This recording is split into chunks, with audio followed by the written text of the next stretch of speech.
Uh,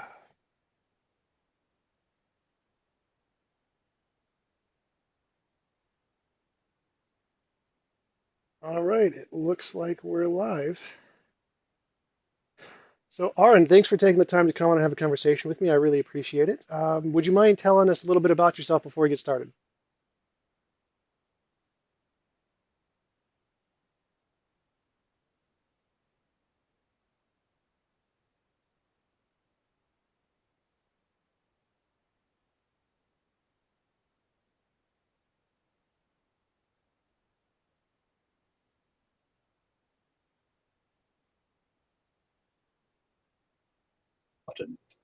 Awesome. And you're going for a degree right now. You're doing a lot of full-time schoolwork, right? Would you like to Yeah, tell us a little bit I about that? did go back. I did go back to school for this. Yes. There's that. I just as I was I'm taking everything compressed and it's online, so it's little a lot different than being in a campus. But the compressed semesters, I have to do everything in 7 weeks, so it kind of intense the amount of stuff that has to be crammed in to a given day. So you choose to do it online instead of go to a school? Is there a reason for that? Oh, I would much rather like go to a school, but it wasn't in the cards to go back to a campus at this point. I mean, the only way we could really work it was to do online courses. My wife is doing the same thing. She's pursuing a master's of science writing at Johns Hopkins. Oh, awesome. Yeah, much the same fashion. So we wake up, we get to our keyboards, we start doing our reading and researching and writing and all doing our homework. I mean that's the whole day, every day, typical day. It's an exception that we get to do something else, and almost every time that we don't do like we don't have time for video games or uh, rarely any other kind of social interaction. Usually, if I have to speak at a conference, that's about the only time I get to be social with other people. Otherwise, my life is at my keyboard doing constant research. Cool. So you've been debating creationism for quite a while now. Do you still do that quite regularly? Yeah, I quibble with the term debate. I've had a few formal moderated debates, like on stage, and I've argued with a number of these people in what was called debates online, and I'm not going to do any more of those online ones because it's too much effort to not get paid for. If you're going to have to do a presentation, I don't see a lot of point in two people arguing past each other on a stage just to convince the audience. Though the audience has largely made up their minds in advance who they want to win. Yep. It has happened, though, that significant events will change people's minds in the course of a debate. I mean, I've seen a whole lot of comments that Ken Ham lost his debate against Bill Nye so profoundly that, I mean, 92% of viewers of Christianity Today or Christianity Now, I can't remember what the publication was, but they did the poll of 92% of their readers said that Bill Nye won that. And I have subsequently seen dozens of comments from other people that was the event that changed their mind and caused them to question their faith. Yeah, I've heard a lot that I've heard a lot from atheists that they're really impacted by debates like the Hitchens, Harris Dawkins, all those guys. It seems like most atheists were once Christian and were influenced by the argument, so it seems like they do have an impact. Yeah, there's a reason I quibble about that is because the way science, there are debates in science, but they're not done the same way. See, with religious extremism like creationism or flat Earth, I mean, these are just science denialists. You can literally do that game by saying "nuh-uh," and because your answer is God can do anything. You don't have any burden of proof to show to God. You could just make the excuse. Well, that's a metaphysical argument, but my God can do anything He wants to, so He becomes the default answer, even though it's a completely unsupported assertion. And you just get to naysay everything that we actually know. And then a lot of the arguments, a lot of these debates will pretend that we don't know what we know, or that no one even can know what we know. To pretend that you don't know that you exist. So I mean, this is a great way to dismiss evidence so that you don't have to deal with evidence anymore.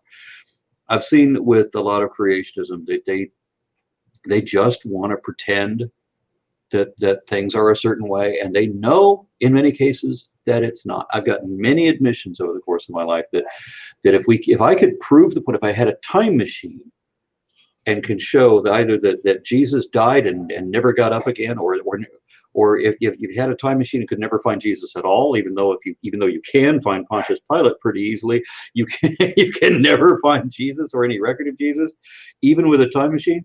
Or if you could go back in time millions of years and watch evolution in segments, jumping past different time periods, especially when you're a young earther, if you had all of that evidence to disprove your point, I've had people confess to me that they would believe anyway.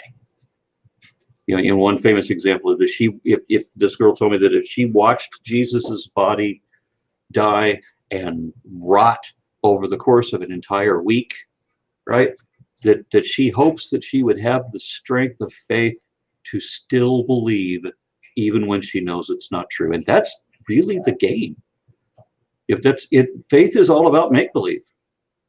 It's about making yourself believe literally, right? And then and this is a confession that I've seen, and I put this in my book. There's a number of creationist organizations that post their statement of faith.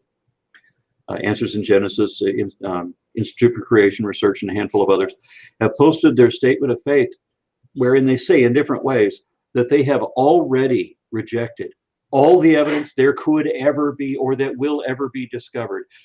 It cannot be valid if it contradicts the scriptural record. So they're going to believe what the man-made mythology says, even though it was written by ignorant and bigoted, superstitious savages who obviously had no idea what they're talking about. They're going to believe that over whatever the truth is. Truth doesn't matter at all. Right, there's that example that Richard Dawkins uses where there's one famous scientist who went through the Bible and took scissors and cut out every little paragraph that contradicted the scientific thing. And then he said that if I wanted to accept the Bible or creationism, I had to give up all of this stuff, and at that point I just gave up science and said I have no career in science and just adopted creationism. Exactly, that's Kurt Wise. So and I can give you another couple of examples. Andrew Snelling was a geologist in Australia, and he himself dated this one rock formation in the billions of years. And he goes through in his paper and he explains the different types of radiometric dating and the different types of stratification, everything that he went through, all the hardcore data that he went through to confirm that this rock formation is definitely in the billions of years old. At the same time, he was also writing articles for the organization that would later become Answers in Genesis, wherein he was declaring that all fossil strata was just the result of the flood.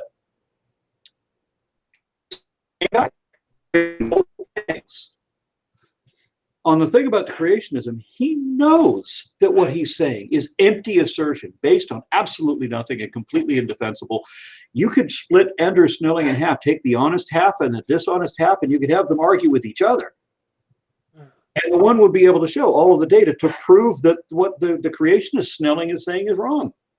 They don't care what the truth is. The truth doesn't matter. I'm going to believe what I want to believe. That's what people tell me. And they come up with post hoc rationalizations to try and justify what they believe. Yeah, I had one guy. He believed some point. I can't remember what the trivial little point was that he believed, and I showed that was wrong. I mean, absolutely conclusively, that trivial little point was wrong. I didn't overturn his entire perspective. I just definitely disproved this one thing that he thought. Like maybe it was the thing about how Jesus split time. Because Jesus was born in the year 0, we started counting from there. And then I had to tell him about Pope Gregory, right? In the 1500s or so, creates the new calendar and then retroactively fits it to put where he imagined the year 0 was going to be in the year 45 of the Julian calendar. Show this guy that. Jesus did not split time. Here's why our calendar sits on Jesus's birth, because some guy guessed that it must have been here, and then he got it wrong. He was several years off, right? Well, the fact is, there's no year 0 to begin with, and according to the Bible, Jesus was either born before 4 BC or after 6 CE. As a matter of fact, he was born both. So there's a 10-year gap where Jesus can't exist. Jesus' existence is a contradiction. But Pope Gregory just decided that that was going to be a 0 and put that as his birthday. Yeah. So yeah, but I was arguing with this guy, and I showed that that point was wrong, whatever it was that he was, if that was the point that he was arguing. It was equivalent to that. It was some trivial thing that really didn't have a whole lot of import, but I showed that that thing was wrong. But it appeared to be one of the little urban legends that that guy really liked. And he got upset about it. He says, why can't I believe what I want to believe? Right. If you know that it's wrong, why would you want to believe that it's true? I mean, you already know that it's wrong. Because people want to believe what they want to believe. Some people. Now, we have people in two different categories, I see, that some of us want to understand. And we're not just satisfied with pretending that we understand like believers do. We want to be able to improve our understanding. We want to really understand. And the only way to really understand is to seek out the flaws in your current perception and correct them, realizing that you're going to have flaws and then finding them. And you're the only way for information or your understanding to improve, right? But believers, the wanna-believers, the make-believers, they just want to pretend that they understand, and they don't want to actually understand anything. They don't want to have the burden of proof. They don't want to question what they believe. They just want to assume it. And they want to be able to declare things as if it's a matter of fact. This is probably my biggest problem with religion is people say, oh, I know for a fact that God is real. No, that's not knowledge, and it's not a fact. You don't know it. That's an empty assertion supported by nothing, and it's an empty assertion of something that is also impossible. There's no possibility of a God. You don't know the things that you pretend to know. And then they bring up all these facts, and then every one of these facts that they bring up, you show that, but that's not what happened. Like the guy says that the blood was found in dinosaur fossils, and you show that no, you can't have blood. You could have fossilized heme, that's it. And in fact, that's all they found. Heme, which is an iron-based molecule, is the reason it didn't get replaced with other minerals, because it's already freaking iron, right? What's going to replace it? So we have the heme molecule, that's it. We don't have actual blood. And so that fact that you claimed is not actually a fact. And so they get upset and say, well, if you're citing facts that are not facts, that's dishonest. If you're pretending to know things you don't know, that's dishonest. Both of those things are tantamount to lies. So religion depends entirely on empty assertions of claims of absolute facts that are absolutely false, that are not supported by anything at all. It's all make-believe. It's an alternate reality that these people literally make up, and then use that to obfuscate everything we actually do know by pretending that we don't really know it. That's where the beauty of philosophy comes in, where how do you know that you're real? Because their position is so wrong, the only way they can be right is if reality is wrong too. You recently had a debate with Fuzz Rana. Do you think he was asserting a lot of things like that, like there is blood in the DNA? Because he seems really well educated on the topic, and he wasn't making those kinds of claims, but he was definitely going with the second thing. The conversation that we were having was supposed to be limited to, does biology indicate God? And he made the claim that he was an agnostic when he started his studies, and that his studies led him to where he was. But later in that same conversation, he made reference to the scriptural account, which was his go-to to verify whether things are true. So he didn't see it as that, and I didn't see that. I don't think that anybody in the audience realized that, but he contradicted himself. Because, and we're going to have a subsequent conversation where we're going to bring this up. Because, oh yeah, you're going to have a follow-up? Oh yeah, because we're going to be talking about the scriptural account, right? And this is going to be visiting back to the original thing that he said, that it was the science that led him there. No, it wasn't. Because even if there is a God, even if it's the Christian God, the Bible is still wrong about everything it says about the earth in relation to the rest of the cosmos. The Bible is man-made mythology, and that's why it's absolutely wrong about absolutely everything that we can really test. And evolution is still an inescapable fact of population genetics. That's if there is a God. The Bible is still wrong and evolution is still right with a God. If God exists, that's both of those things are still the case. So we got to have the discussion about what evolution is or shows, and the only thing that the only contest he had against that was that he's trying, as I said in the very beginning of the conversation, that creationists are trying to undermine science in defense of mythology. And later he confessed that it is in fact the mythology that he's trying to defend. There is no reason anybody ever rejects evolutionary science except in defense of mythology. Well, with one caveat, there is one exception. There was a crackpot that worked on the Human Genome Project who used abiogenesis to take over evolution or to replace evolution. So he was actually arguing that many different species of crabs would spontaneously assemble from random molecules and walk out of primordial ooze. That has to be the single stupidest thing I've ever heard from anybody with a college education. And you said he worked on the Human Genome Project with Francis Collins and who was the other guy? His name is Perennian Senapathy, and he's or Senapathy. I don't know how you say it. It's an Indian name, and I don't know it. But that seriously, he's the one exception ever. But I'm aware. But absolutely every single time that people talk about challenging evolution, it is always in defense of Scripture, except for like this one guy. There's just like, are you fucking serious? I would love to talk to that guy. He wrote a book. He published this idea. This is the thing he's famous for. I would love to sit down with him with a cup of tea and just a handful of charts and show him, this is how stupid you are. So I like to think of science as the methods we use to differentiate between reality and imagination. Do you think that's a fair characterization of what science is? Well, science is a tool to improve understanding. I mean, so I guess that would be a fair assessment. There are different ways of phrasing, I think, the same thing. Yeah, so I use that as my way of understanding creationism is they use the imaginary to try and define the real. They come up with ideas and try and They're not trying to find the real. They're trying to make up the real. It's right. It's literally the land of pure imagination. That's literally what it is.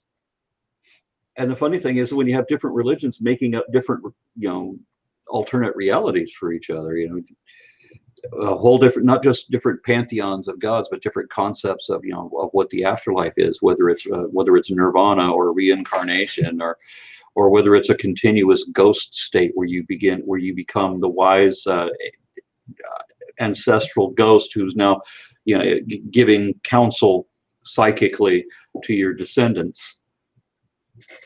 So what did you think of your debate with Inspiring Philosophy, Michael Jones? I thought you can't seriously be wanting to debate this. Is Christianity dangerous? We have so many examples of Christianity being dangerous. The thing I couldn't have predicted, and this is another problem that I brought up with live debates. So I go first. I have no idea what the hell he's going to bring up, and I go through all of the list of all these different things, all the different ways that Christianity has historically demonstrated itself to be dangerous.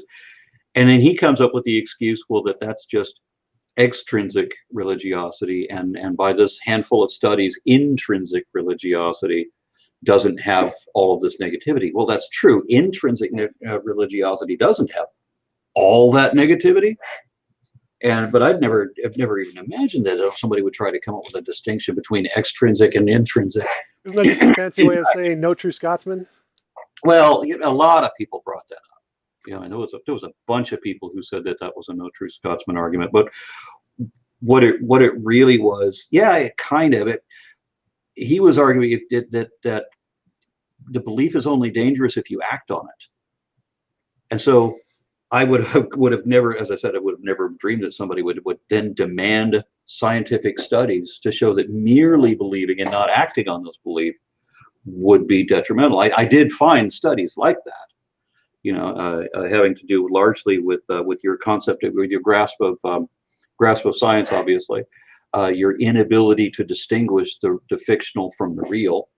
That intrinsic religiosity also leads to some kind of brain defects, believe it or not. So yeah, there are studies that show this. But when you do a live debate like this, and somebody pulls out some trick like, well, that's just extrinsic, and then he accuses me of not having addressed the question. Well, what the hell was that about? The way that science does debates isn't for a show. It isn't for somebody to pull some trick while on stage.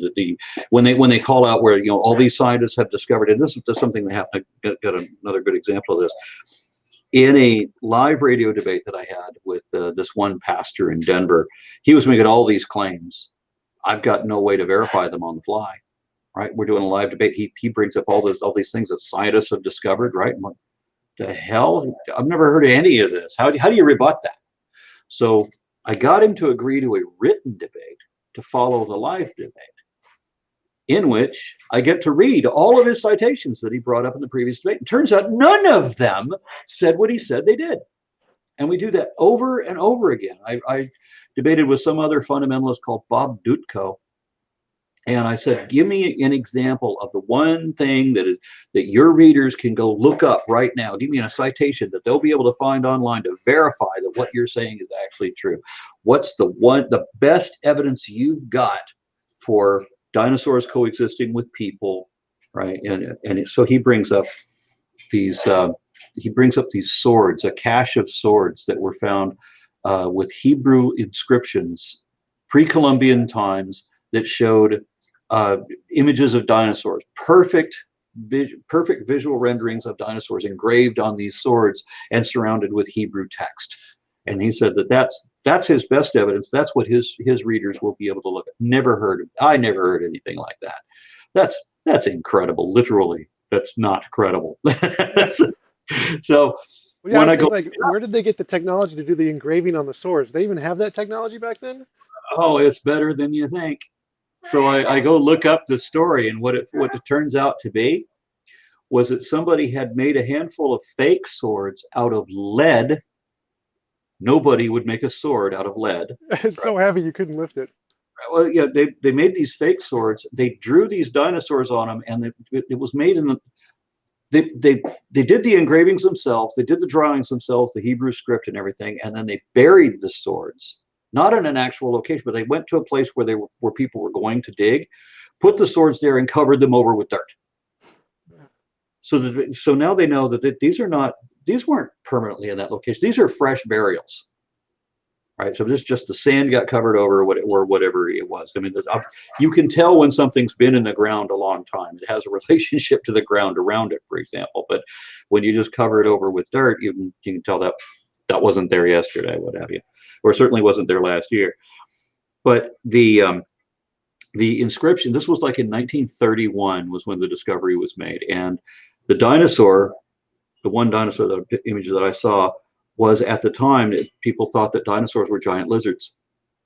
And so there was a brontosaurus or a sauropod of that nature that has the forked tongue that we know dinosaurs did not have, right? So, but it's depicted with a forked tongue.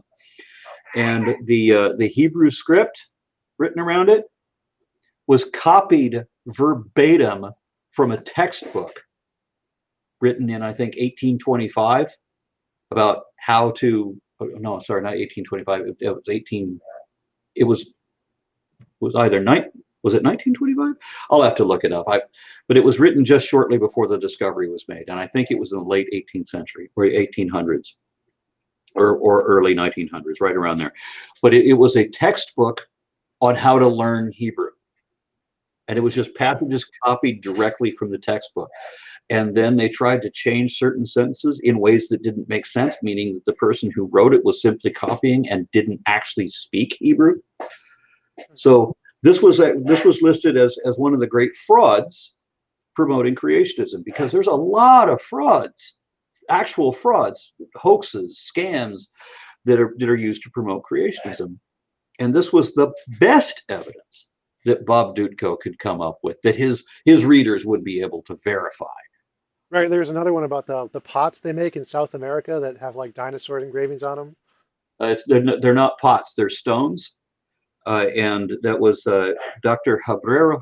Javier Cabrera, who was a dentist, a Peruvian dentist, and he was paying people to carve drawings of based on, there was a package of dinosaur toys that came out, little plastic toys that came out in like late 1960s.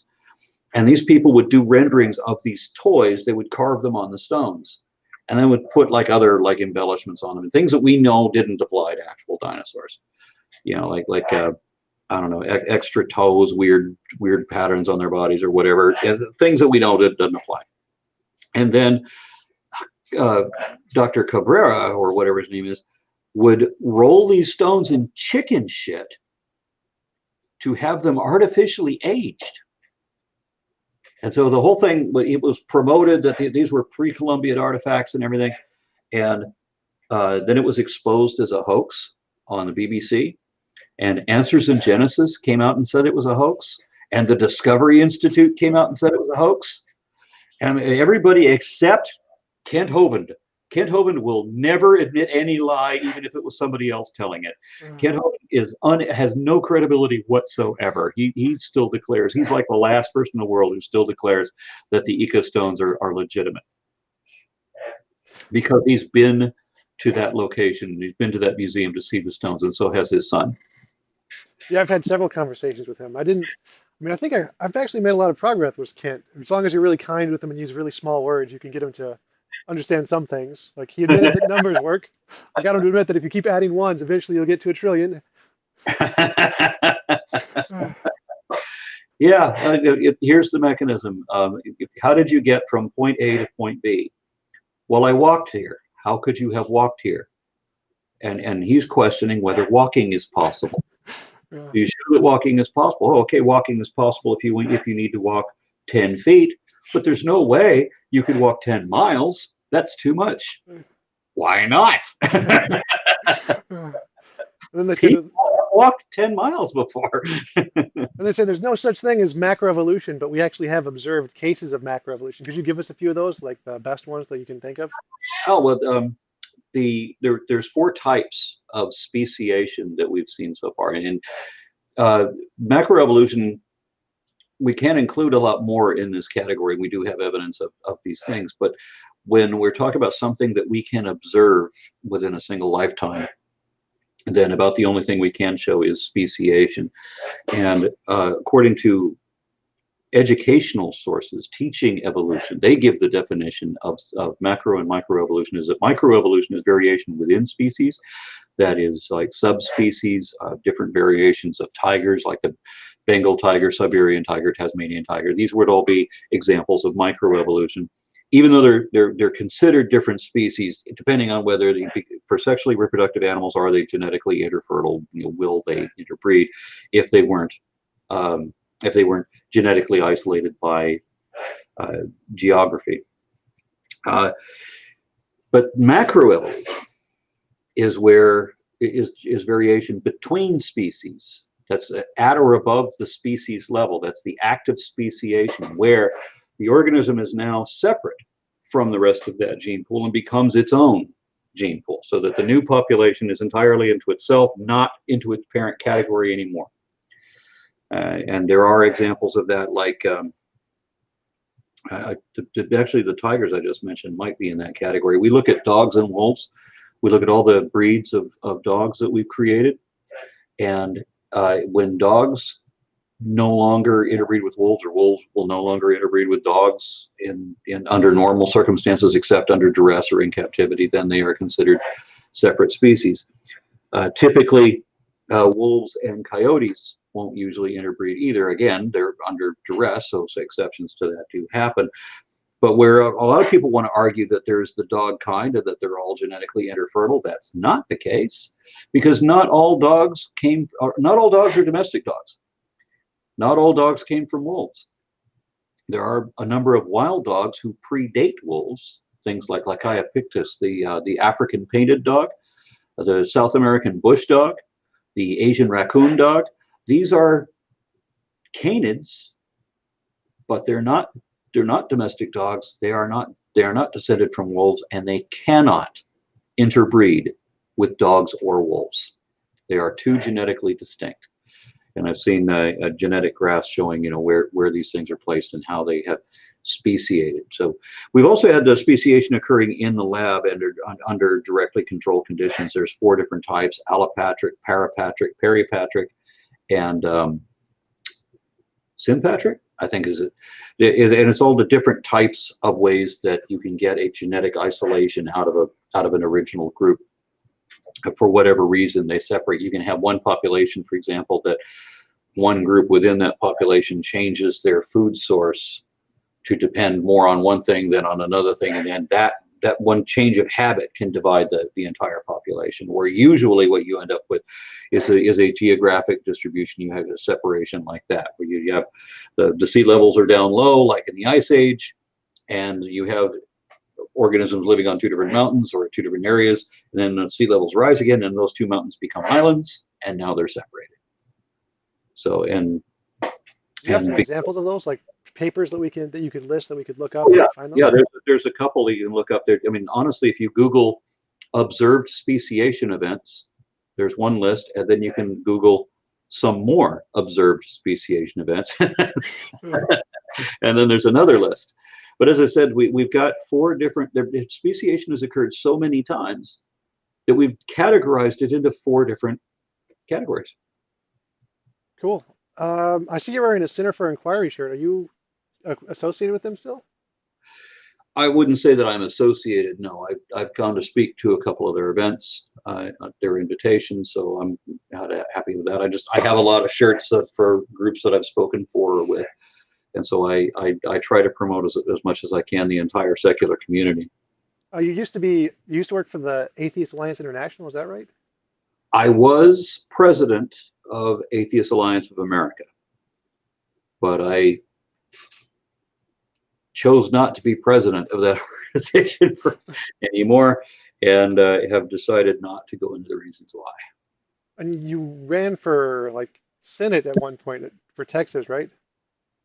I did run for state senate, and I was in politics just long enough to know that I did not want to be in politics. Yeah, I can understand that. Yeah, it essentially is little more than constantly begging for money. And the sad thing is that had I gotten elected, I've seen that a number of other politicians, once they get elected, they spend all of their time trying to raise money for the next election. Yep. So why does our system work like that? It's ridiculous. But in this last election, I was going against big money. It was, they said in a normal election year, if this were a normal election year, then running for this district, you should start with $30,000. You should have $30,000 to begin with, to begin your campaign. I didn't. But if they said you should start with that, you should have that much already before you begin.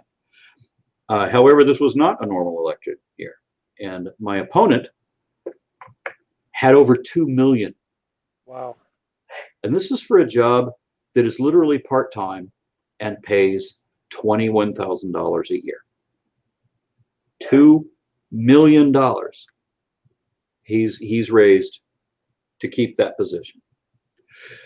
There was another guy that was running on it. There were no Democratic candidates running in my district for years. For the last 3 election cycles, there was no Democratic opponent. The Republicans would just have their primary and run unopposed.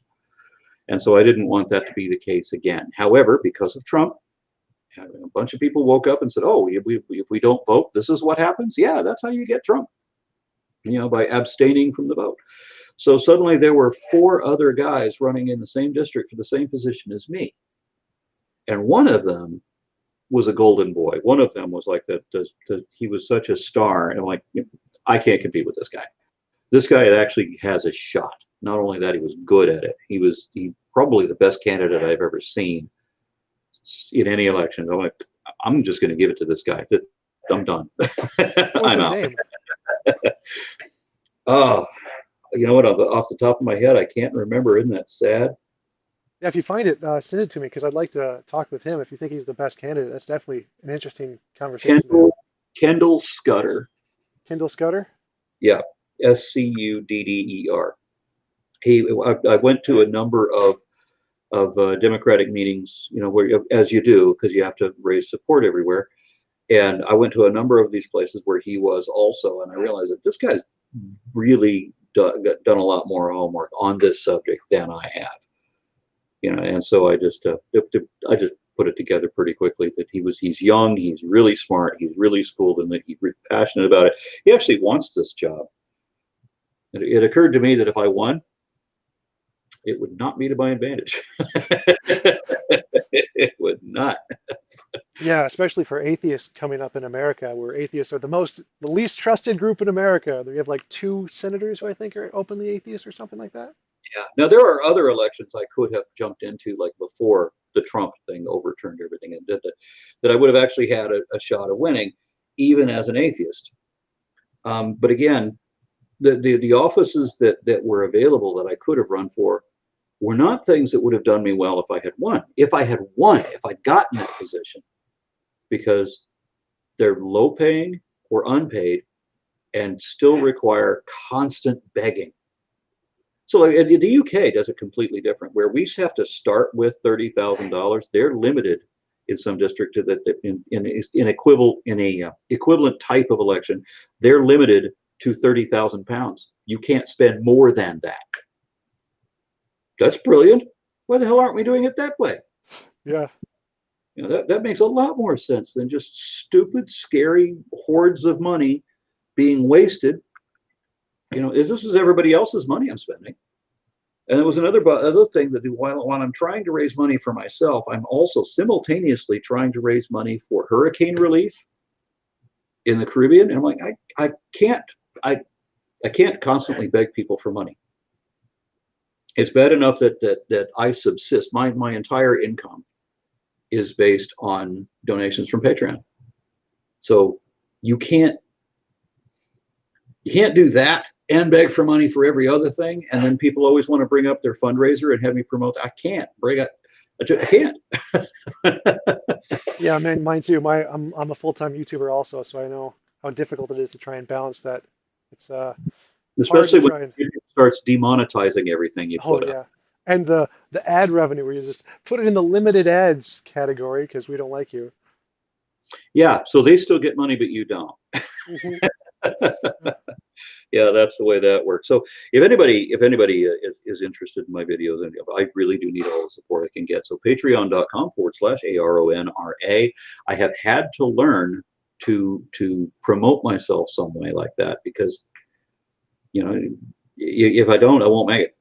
Yeah, exactly. I put mine like in the bottom of the video of every video. So it's helped me out a lot. And we're in one of the most generous communities. The atheist community is one of the best. They're super generous, super kind, always supportive. I wish that were true. I We're, live in a city. I live in a metroplex in which there are 92 mega churches. And a mega church is a church that has a congregation measuring in the thousands, multiple thousands, where Bill Dembski debated Christopher Hitchens. I was in that room. That room was a 7,500 seat sanctuary. That's 7,500 seats in a church, because a church needs 7,500 seats. The Melbourne Convention Center, where they held the Global Atheist Convention, was a 5,000 seat stadium. So I was in a church that was bigger than the Melbourne Convention Center. yeah, the private jets and the houses and the mansions that they all have, and it's all tax free too. Oh yeah, yeah. So I mean, Ray Comfort gave a presentation in this church that I was talking about, Prestonwood Baptist Church in Plano, Texas. He gave a presentation there where he talked for 30 minutes and they paid him $1,000 a minute. What, a minute? So A like, minute. wow. So you want to talk about that the atheist movement is generous? Not as much as the religious right. Oh fuck no. They have all the money. I went on a tour of the biggest church that I've ever seen. Was in Houston, and that is a 16,000 seat stadium. Which church is that? That is Joel Osteen. Oh yeah. Yeah. Uh, prosperity gospel stuff. Give me What? money. Give me money and you'll be rich. How Go does to that work? heaven. Give me money, you go to heaven. Well, prosperity gospel isn't talking about your eternal salvation. It's talking about the money that you're going to make now. Oh You yeah, know, yeah, give me money and you're going to get all these rewards. God will bless you if you bless me. yeah. So, So I had a debate with Trent Doherty. He's an interesting character. What did you think of your debate with him? who is that? Trent Doherty, you don't remember him? No. He's a professor. It's all right. He was a professor of philosophy, I think. You're not a big fan of philosophy. Like you brought up the argument that they deny arguments like we could be the brain in the vat or something, or the Matrix, and just reject all evidence. The reason that I don't like philosophy, I mean, I do think philosophy is important. Philosophy would actually help people if we were to teach philosophy in high school, for example. It'd be hugely advantageous. The problem that I have with philosophy is the way that it is almost constantly misused, especially in the religious circles, where I was challenged that that my evidence is meaningless because evidence depends on reality existing, and I can't prove absolutely 100% conclusively prove that I existed 2 weeks ago because I might have been created with false memories as a part of last Thursdayism, right? So I mean that was Matt Slick using that argument. And however, the point he misses, of course, is that if reality is real, then I'm right, and if reality is not real, you're still wrong. Either way, why bring it up? You can't win this argument either way. So, but they still do. And as I said, because the truth doesn't matter at all. Yeah. I saw your conversation with John Mark Reynolds. He was a philosopher. That was an interesting conversation. Same thing, pretty much.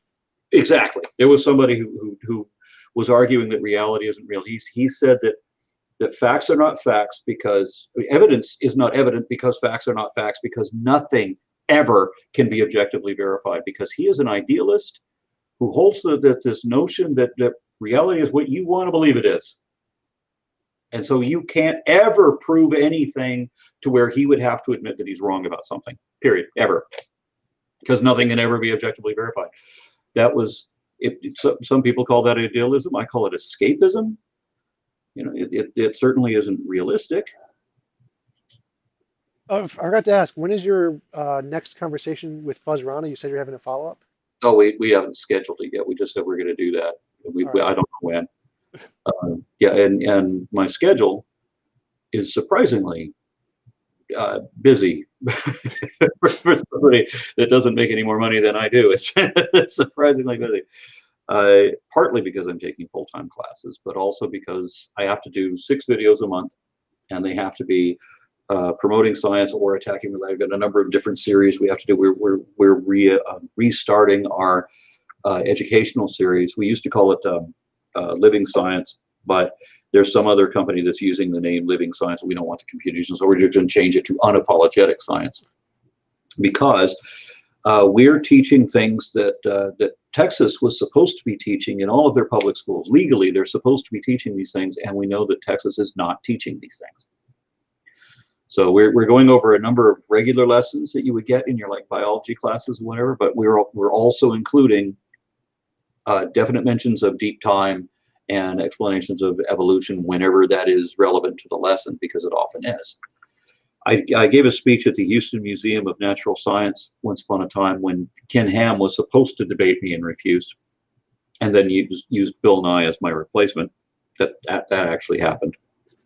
But I gave this speech where I talked about all the things that Texas has by law part of their curriculum, and I'm talking to 200 people that were all schooled in Texas. Right? How many of you learned this in school? And those hundreds of people all went to school in Texas. We're not taught what was legally required to be taught in Texas because teachers want to avoid it.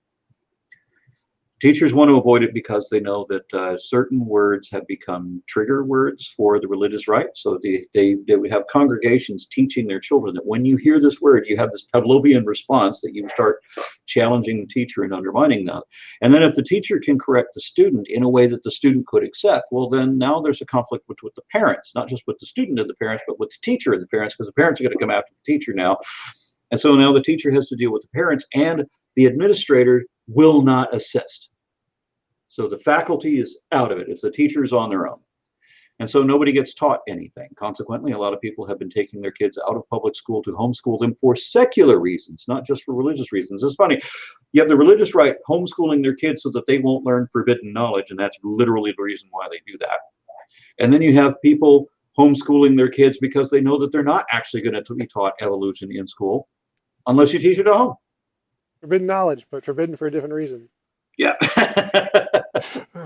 Yes, I mean, so evolution is forbidden knowledge the religious right doesn't want to learn, and for whatever reason the schools won't teach it because they don't want the political controversy. You know, who wants all that headache? That every time you have to teach something, you have to make some caveat about your own personal position on the existence of God or whatever. It's absurd, and these are all intended to undermine education. It's part of a concerted effort to dumb everybody down. Yeah. And you and your wife have been petitioning the Texas Board of Education several times. Have you had any success with that? No, we've shown the videos that we've given to our testimony. We show the testimony of other people that are coming in as experts, you know, professors and scientists and historians and so forth. People all the expert testimony, and the Board of Education famously ignores all of that. They simply do not care, and it's actually worse with history than it is with science. We had 150 scientists come in and testify on behalf of evolution, and a dentist famously said, was the chairman of the board at that time, said somebody has to stand up to these experts. They're the experts. You're a dentist. You don't understand how this works. They don't care. They're going to hold their party line. These are voluntary positions. They got tens of thousands of dollars each. The religious right on that voting block got tens of thousands of dollars each from a single donor named Ted Leininger in order that they would all promote the right-wing religious perspective that he wanted. So it tends to be the most batshit crazy of the entire lot that ends up being elected chairman of the board. And for a while, that was the dentist, Don McElroy. Others have been just as bad. There was a more recent chairman of the board who announced that she would never approve any lesson that advocates human involvement in climate change or human responsibility for climate change, because she's basically owned by the fossil fuel industry, and she's going to promote that. So it's all very politicized. And so with history, they want to promote the American exceptionalism, that God ordained the United States to be how it is, and that God blesses the United States for being godly, that we were supposed to be a Christian country and all of that. So they're going to promote that. And it does not matter how many ministers come in and say, no, that's not correct. It doesn't matter how many historians, Jewish or Christian or whatever, that come in to say, here's the proof that none of that is true. Right? It doesn't matter. They're going to vote exactly the way they were told to vote when they started. Truth doesn't matter. Yeah, and they're whitewashing it a lot too, taking out references to a lot of the African American culture and the Indian culture and their impacts on our society. Yeah, I mean, whitewash didn't always mean literally white. But they want to take out every ethnic reference. They wanted to take out Thurgood Marshall as an example. They wanted to stop references to him. They wanted to minimize Thomas Jefferson and promote Jefferson Davis, you know, who famously used the Bible as advocating for slavery. Yeah, they don't care. They don't, and they've been proven wrong on every point. They don't give a damn. It's funny to me that people can claim morality while also deliberately lying to and misleading people, knowing that what you're telling them is false.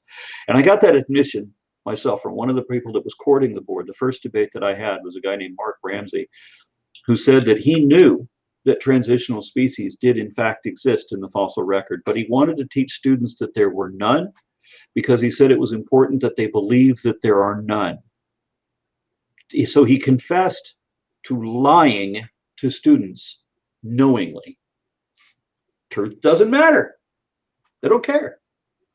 Are you optimistic about the future? Because I think the recent polls show that about 25% of the American populace is non-religious and over 50% of the UK is non-religious. Do you think it's getting better for atheists overall and that we're making progress?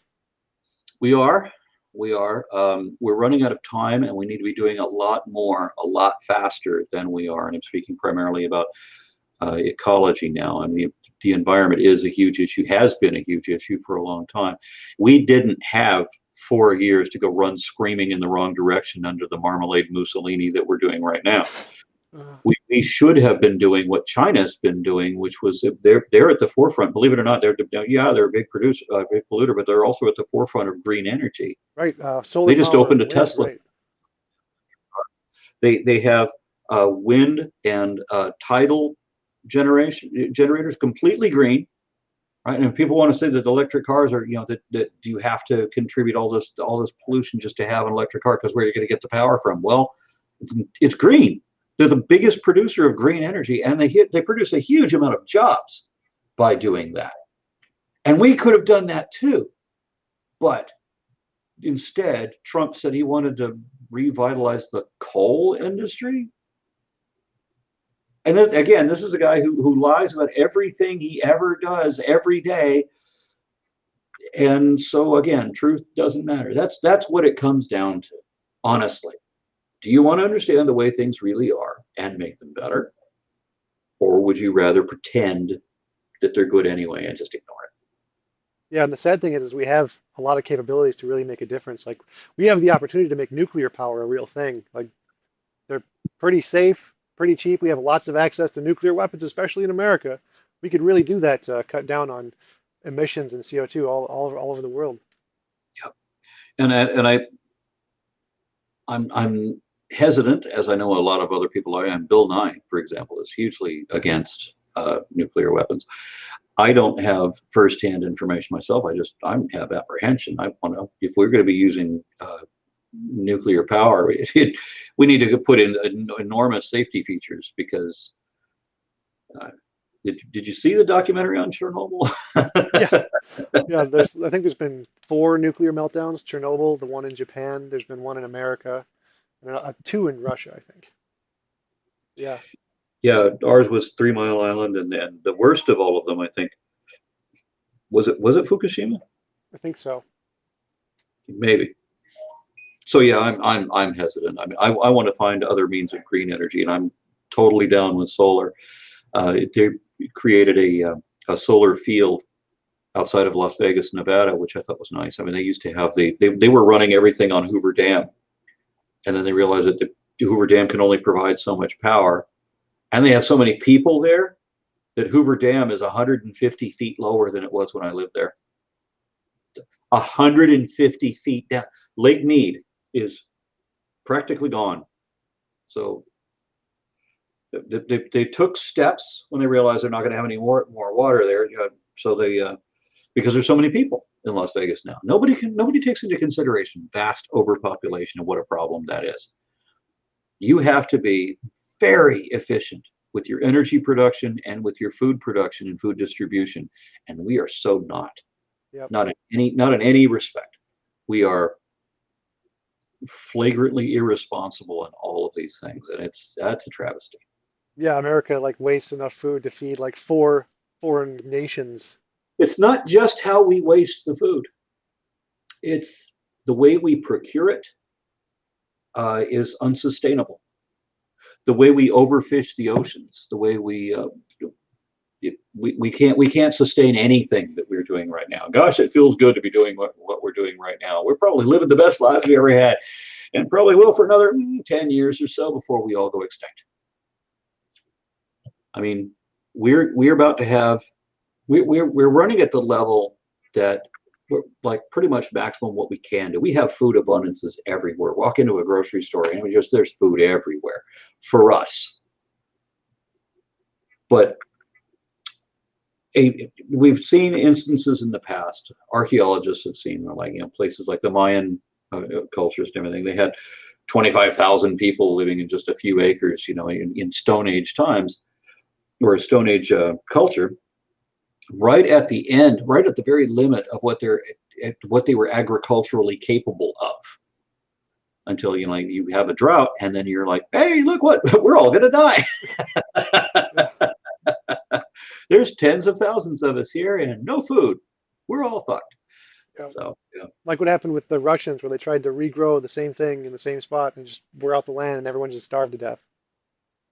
And that's happened a number of times, but Ireland, with the potato famine, you have a disease within crops.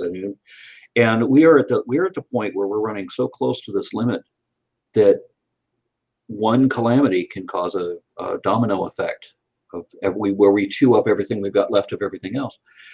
We really need to change a lot about how we do transportation. I mean, we got to run screaming away from the fossil fuel industry. Just sorry, who cares about your profits for the next fiscal quarter? I want an environment for my kids to live in, and I want them to be able to eat things. There has been some consideration for that.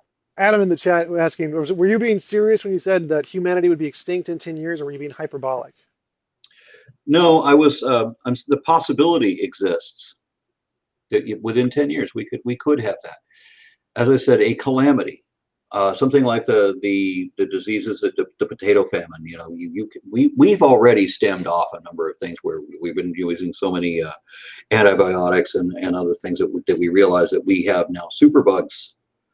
You get one new infestation of something previously unpredicted that could wipe out huge crops. Let's say the volcano in Yellowstone.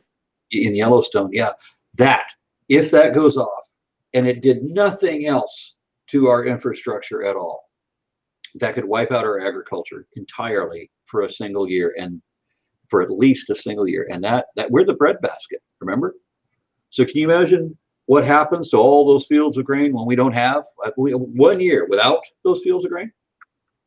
And then I was going to go for a job canning fish in Alaska once upon a time, because they were offering that if you go up to Alaska, this was when I was a young man, they were offering a whole bunch of money that if you go up there for like 3 or 4 months and you live under these harsh conditions where you work for 14 hours a day every single day with no days off, and you just work in these canning plants, and they would give you this shit ton of money for you to go back home. So you're 4 days in a hellhole, freezing to death while you're doing this thing, and then you come home when all your debts are paid.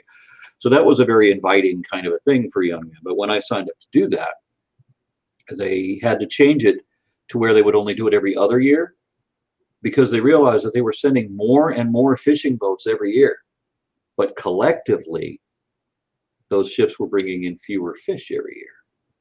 Think about that. You send more and more boats, collectively they're bringing in fewer fish. What's that tell you? So they had to change it so they were doing it every other year, so that the oceans would have a chance to replenish. The oceans can't replenish when we have 8 billion people fishing the crap out of everything and polluting everything else. And really, it's not even the 8 billion. It's really just a small, like 1%. We are setting ourselves up for a very serious problem that could realistically, as soon as 10 years, result in massive starvation, even here, even in the United States. Yeah. Now, what were you saying? I'm sorry. Oh, well, I mean, it's a really tough situation we're in. It's a delicate balance between the economy and us, and it's not 8 billion people who aren't doing the fishing. It's really a small subset of people who are doing the fishing and you reaping all of the benefits, and most of the 8 billion don't really get anything from it. Yeah, and America is largely responsible for the biggest part of that, because if you look at the food consumption for Americans as compared to the food consumptions for other countries, it is possible for we eat a whole lot more than everybody else does. We spend a whole lot more than everybody else does. We were also taking advantage of for this. We have the highest prices on prescriptions and medical care, and very often we don't have the best medical care, not necessarily because there's other places that are doing better than we are. But what I'm saying is that we need to be more efficient. We need to take our vast numbers into account. Certainly, if we're going to grow any further, and we're reaching an almost exponential growth rate. because when my grandmother was born, the population of something like had just crossed 1 billion people, if I remember correctly. And then when I was born, the global population was 3 billion. 3 when I was born. So think about it. From the time she was born, it doubled and then doubled again, right? And what in a single lifetime. So now what are we looking at? So you get this curve, right? So what's the next 10 years going to look like?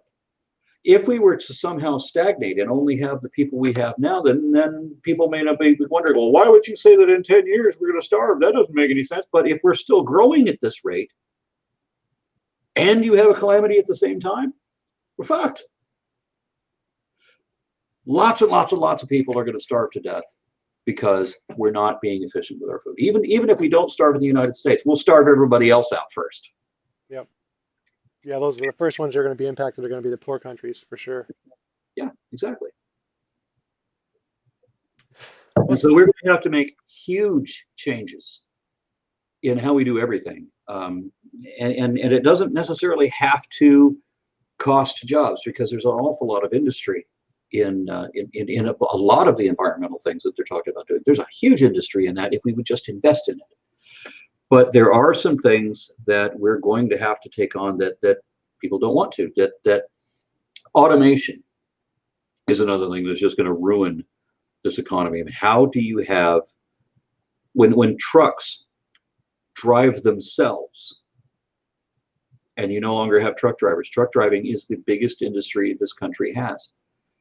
If trucks go automated, as is taxis and Uber and Lyft, right? I mean, why does Uber and Lyft exist? Because people need jobs, so they will drive people around town, right? It's a great service to have. But when the cars are automated and the trucks are automated, there's no jobs. That's it. It's not possible to tell people to go out and get a job anymore, because 45% of the country is going to be unemployed. Because there's literally not a job to get. So either we have to stave off automation, which would be the thing to do, really. It would just be to criminalize automation. I don't want to get a phone call from a robot, ever. Period. Okay. Yeah. Especially the robots that are pretending to be people while they're trying to get me to buy their insurance programs. Try to connect me to an operator who can help me. You ever gotten these calls when the robot's pretending to be human? Oh, what I do, I use those the corporations, they have those answering machines where you have to press 1 to leave a message or press 2 to do that, and the machines can't do that. So if you have one of those machines, you just filter out all of the automated calls. That's what I do. That would be brilliant. Yeah, I don't want to ever get another robocall. I don't want to call somebody, and dial 9 if you want to, and go through the whole thing before you can eventually find you have to go sometimes 2 queues in before you get an option where if you press 0, even if they don't tell you to press 0. You can't press 0 the first time, and you can't press it on the second menu either, but maybe on the third if you press 0, or if you know what the code is to get to a live operator. No, it's a live operator. Whatever it is, I need a live operator. Out the gate, every time. There will never be a case where the reason I'm calling you falls into one of your pre-selected categories. No, give me a live fucking person who understands English. Yeah. Well, one other thing about automation, I'm not opposed to automation, because I think that Yang has a really good solution to that, which is the universal basic income. Even if machines You're going to have to go to something like that. He's right. That's a necessity. When we go full auto, I'm just talking about one industry. Right? Not talking about all industries, but we really want to avoid all of that, because the very people who are producing autonomous cars right now are also arguing that AI is our greatest threat. Seriously, think about that. So why are we automating absolutely damned everything? I go down the grocery line and they have your check out yourself line, right? I don't go to that. You have a cashier, that person's there to do a job. I'm going to go to the cashier because I'm sick of the automation. We should have people doing things. If you want to declare your love of capitalism, fuck automation, because automation will necessitate full-on socialism as a requirement. You can't avoid it. There's no way. because you can't have an economy where there's no job that people can have. Yep. Right? There you go. So dispense with the automation if you want capitalism at all. I got a question in the comments. He asked, have you read Chris Hansen's hit piece, The Foundational Falsehoods of Aron Ra? I have had talks with Hansen. I don't understand what his issue is with me. He recently blocked me from Twitter. He made a handful of allegations that like every time he hates me because every time we talk, I rage quit. When actually,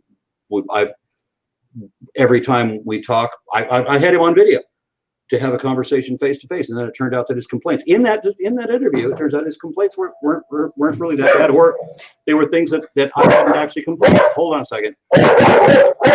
Where's the mute button on this? I got it. I can do it.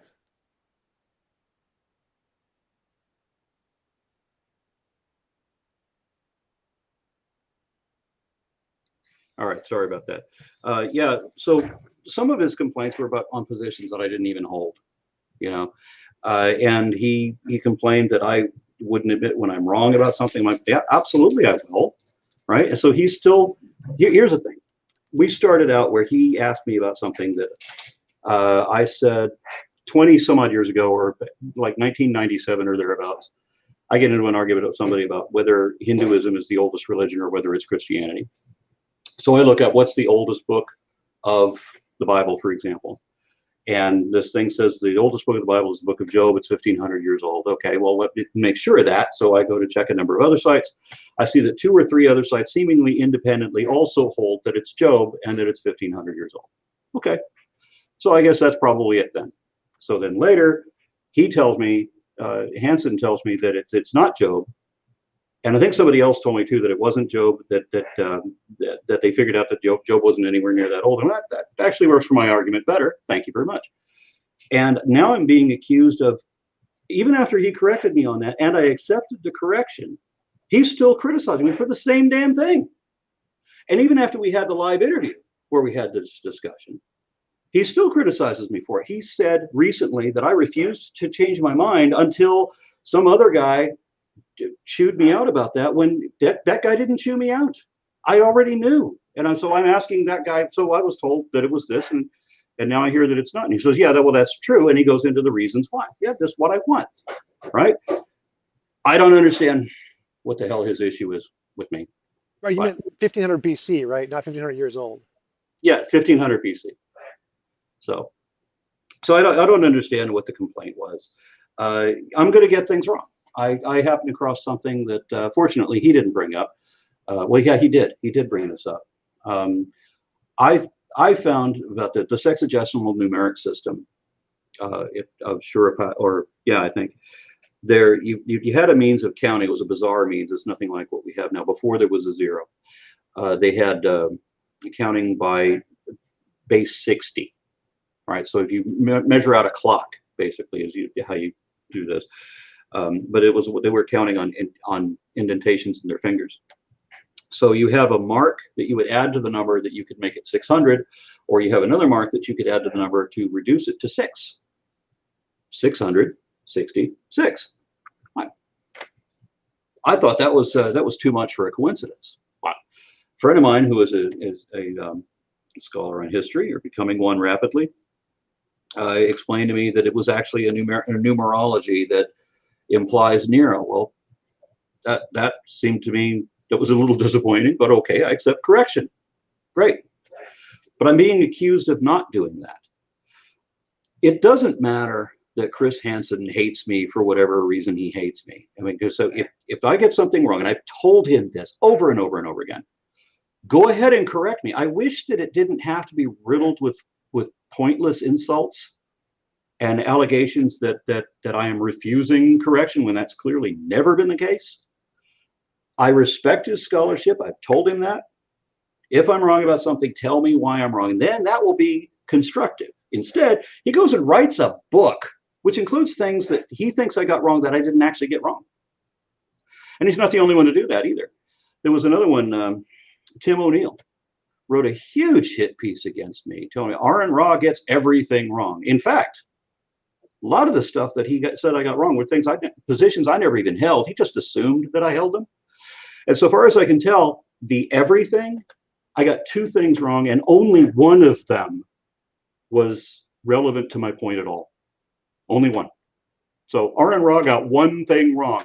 And the one thing I got wrong was that I thought that, what's his name? Augustine was arguing for a flat earth. Why did I think that? Because the largest website for Catholics in the world says that.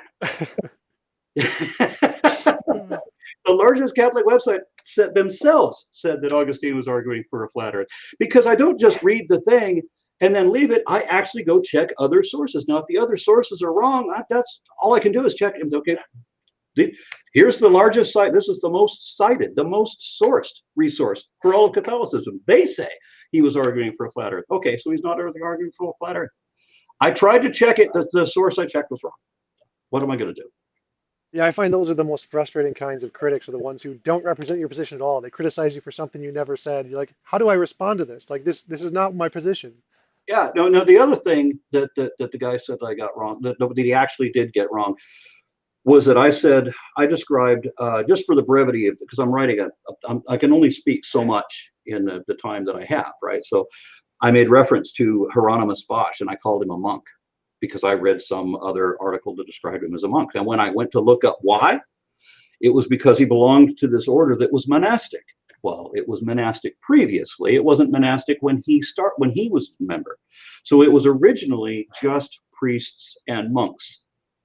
So if you belong to a monastic order, I consider that probably makes you, monastic. Yeah.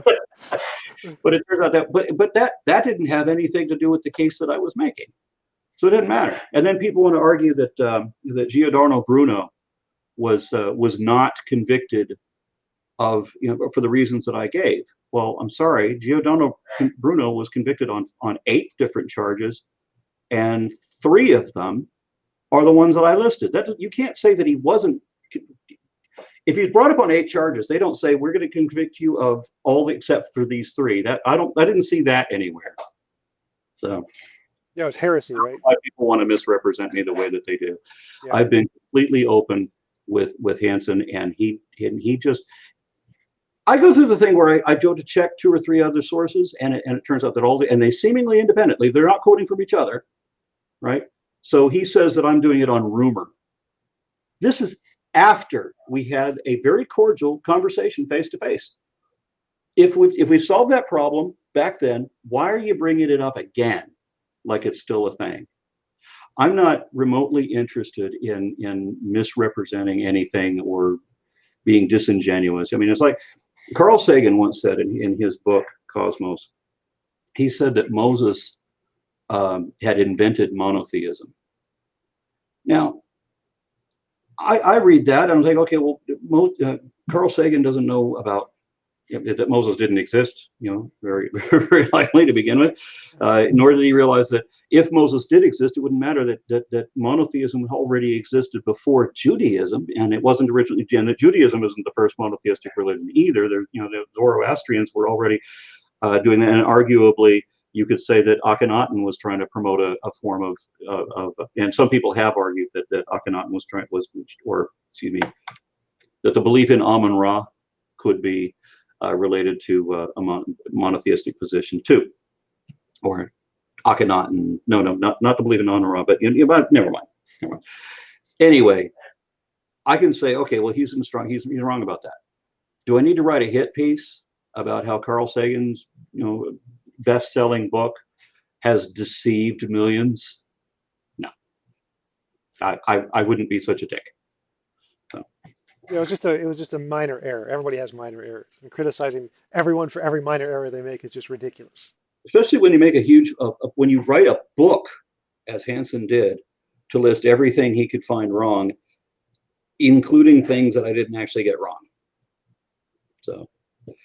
And some of these things, I've seen other people taking him to task on Twitter about, how pedantic he is, about, how he's arguing things that people actually support, that whether Noah was an independent concept, or was Noah based on like the Epic of C.S. Lewis and Gilgamesh. so forth. I mean, that's commonly understood. I mean that people accept that these prequels in the Library of Ashurbanipal, there are too many parallels. You have too many specific parallels to say that Noah is a completely independent construct. You can't do that because I mean Like the Epic of Gilgamesh, right? That's one of the comparisons.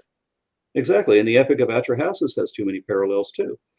So yeah, it was. I think I was unjustifiably criticized for that. Now I'm open to criticism, granted, and if anything, Hansen and O'Neill have gotten me that if I'm ever talking about history, that I need either to express that this is just my opinion based on what I've said, or I have to specifically mention, as I have already done a number of times. I've been accused of not naming my sources, but I already years ago started naming when I'm talking about history.